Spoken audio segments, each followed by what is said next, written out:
Good day sa inyo. Today, nagkaroon tayo ng chance magkaroon ng Glock 45 9mm made in Austria. So, eto i-unbox natin. Ganda ng case niya. Yan. Yan. So, before anything else, release natin yung magazine para ma-safety check natin. Ayan po, empty magazine. Then empty chamber po. Ayan, double check natin.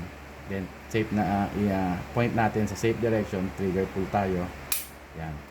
So ito pong model na to is a crossover model. So pag sinabing crossover is Glock 17 yung frame niya, which is full size frame, and yung kanya naman pong slide is Glock 19. So compact slide siya, so kaya naging crossover siya.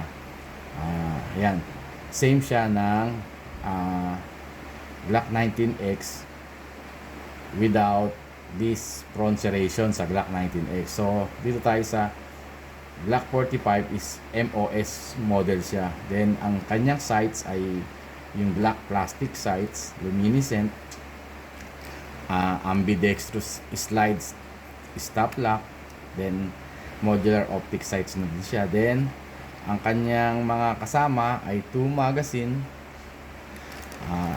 mag loader, at pagka Austria made, ang kasamang mounting plate para sa nights sa optic sight is isa lang, which is number 2 for Holosun 3G Con. Yan, yun ang kasama. Meron din siyang kasamang 3 screws para sa pag-mount ng optic sight.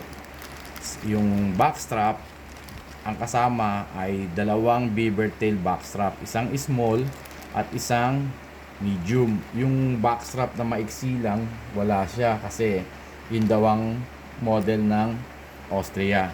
Meron din siyang kasamang pang tool, pang push ng mga pins kung magpapalit ng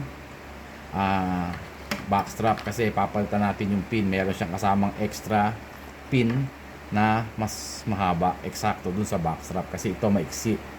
Then ang kanyang kasama pa ay itong cleaning rod, then yung kanyang nylon brush. Yan po.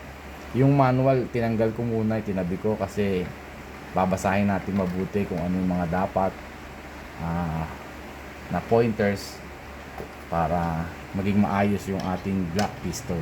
So Austria model to. Medyo i-tune natin ng konti ang kanyang trigger using OEM Glock minus connector.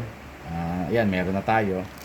Meron na tayong naka-ready na minus connector. Then ipapolish natin yung kanyang trigger bar and other parts na medyo nagko-cause ng grittiness dun sa kanyang trigger pull. Medyo brand new siya, medyo matigas yung kanyang trigger pull. More or less mga 5.5 pounds to 6 pounds ang trigger pull nito. Wala kasi kung trigger pull gauge eh. Ayan. So ayan po, i-video uli natin yung pag-polish natin. Thank you.